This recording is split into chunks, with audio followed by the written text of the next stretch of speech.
नमस्ते दोस्तों, हिंदी साहित्य के महत्वपूर्ण प्रश्न जो यूपी बोर्ड के परीक्षा में सभी प्रश्न पूछे गए हैं। आपका पहला प्रश्न है, कामायनी महाकाव्य में सर्गों की संख्या है। तो कामायनी महाकाव्य में कुल 15 सर्ग हैं। ऑप्शन ग आपका सही हो जाएगा। जयशंकर प्रसाद द्वारा लिखा गया कामायनी है। अगला प्रश्न आपका है, यामा रचना है।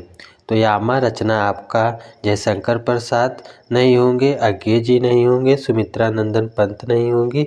आपका ऑप्शन ख सही हो जाएगा, महादेवी वर्मा। यामा जो है एक महाकाव्य है महादेवी वर्मा का। ऑप्शन आपका ख सही हो जाएगा। अगला प्रश्न आपका है, नौका विहार कविता का संबंध किस नदी से है? गंगा नदी से, यमुना नदी से, सरस्वती नदी से, घाघरा नदी से। तो ऑप्शन आपका क सही हो जाएगा, गंगा नदी से। नौका विहार जो पाठ है उसका संबंध जो है गंगा नदी से है। अगला प्रश्न है, दिनकर को ज्ञानपीठ पुरस्कार मिला। तो दिनकर जी को जो है कुरुक्षेत्र पर, रश्मि रथी पर, उर्वशी पर, हुंकार पर। तो ऑप्शन ग सही हो जाएगा, उर्वशी पर। उर्वशी पर जो है दिनकर जी को जो है ज्ञानपीठ पुरस्कार दिया गया था। तो ऑप्शन आपका ग सही हो जाएगा। अगला प्रश्न आपका है, छायावाद की प्रमुख विशेषता है। तो छायावाद की प्रमुख विशेषता है, स्थूल के प्रति सूक्ष्म का विद्रोह, युद्धों का सजीव वर्णन, श्रृंगार रस की प्रधानता, इतिवृत्तात्मकता। तो ऑप्शन लास्ट वाला सही हो जाएगा, स्थूल के प्रति सूक्ष्म का विद्रोह जो है छायावाद की प्रमुख विशेषता थी। अगला प्रश्न आपका है, अग्नि की उड़ान पुस्तक के रचनाकार हैं। अज्ञे जी, दीनदयाल उपाध्याय, धर्मवीर भारती, डॉक्टर APJ अब्दुल कलाम। तो ऑप्शन लास्ट वाला आपका सही हो जाएगा, डॉक्टर APJ अब्दुल कलाम जो है अग्नि की उड़ान पुस्तक के रचनाकार हैं।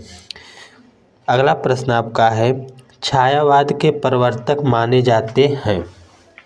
तो छायावाद के प्रवर्तक माने जाते हैं सूर्यकांत त्रिपाठी निराला जी, जयशंकर प्रसाद, सुमित्रा नंदन पंत, महादेवी वर्मा। तो ऑप्शन ख आपका सही हो जाएगा, जयशंकर प्रसाद जो है छायावाद के प्रवर्तक माने जाते हैं। अगला प्रश्न आपका है, सुमित्रा नंदन पंत सुकुमार कवि हैं। तो प्राकृतिक के, श्रृंगार के, ज्ञान के, भक्ति के। तो ऑप्शन क आपका सही हो जाएगा, प्राकृतिक के। प्रकृति के जो है सुकुमार कवि जो है सुमित्रा नंदन पंत जी को कहा जाता है। तो ऑप्शन क आपका सही हो जाएगा।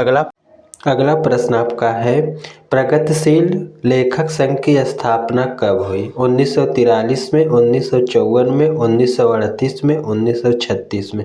तो ऑप्शन लास्ट वाला आपका सही हो जाएगा, 1936 ईस्वी में जो है प्रगतिशील लेखक संघ की स्थापना हुई थी। इम्पोर्टेंट प्रश्न है, प्रश्न जो है पेपर में पूछा गया है। अगला प्रश्न आपका है, कवि वचन सुधा पत्रिका के संपादक थे। नरेंद्र शर्मा, प्रेमधन, भारतेंदु हरिश्चंद्र, जैनेंद्र कुमार। तो ऑप्शन सी आपका सही हो जाएगा, भारतेंदु हरिश्चंद्र जो हैं वह कवि वचन सुधा पत्रिका के जो है संपादक हैं। ऑप्शन सी आपका सही है। अगला प्रश्न आपका है, हिंदी साहित्य में किस काल को रीतिकाल कहा जाता है?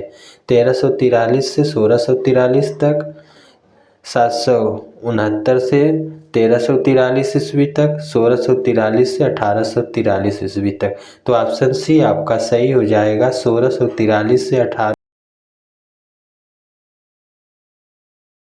प्रश्न आपका है, तारसप्तक का संपादन किसने किया था? जयशंकर प्रसाद, महादेवी वर्मा, सुमित्रा नंदन पंत। तो ऑप्शन सी आपका सही हो जाएगा, अज्ञे। सच्चिदानंद हीरानंद वात्स्यायन अज्ञे जो है तारसप्तक के जो है संपादन किया था। ऑप्शन सी आपका सही हो जाएगा। अगला प्रश्न आपका है, केशवदास किस काल के कवि हैं? तो केशवदास जो है आदिकाल, रीतिकाल, भक्तिकाल, आधुनिक काल। तो ऑप्शन आपका भी सही हो जाएगा, रीतिकाल के जो है कवि है। केशवदास जो है आपके रीतिकाल के कवि है। ऑप्शन आपका सी, ऑप्शन आपका भी सही हो जाएगा, रीतिकाल। अगला प्रश्न आपका है, क्या भूलूं क्या याद करूं रचना की विधा है। तो यह रचना की विधा आपका आत्मकथा हो जाएगा। ऑप्शन आपका बी सही हो जाएगा, आत्मकथा। हरिवंश राय बच्चन का जो है यह आत्मकथा है। क्या लिखूं क्या भूलूं क्या याद करूं, यह आत्मकथा है हरिवंश राय बच्चन का। अगला प्रश्न आपका है, क्या हिंदी साहित्य का प्रथम मौलिक उपन्यास माना जाता है। तो ऑप्शन सी आपका सही हो जाएगा, परीक्षा गुरु को जो है हिंदी साहित्य का प्रथम मौलिक उपन्यास माना जाता है। ऑप्शन सी आपका सही हो जाएगा। यह वीडियो आपको कैसा लगा कमेंट करें और जो है चैनल को सब्सक्राइब करें। जय हिंद दोस्तों।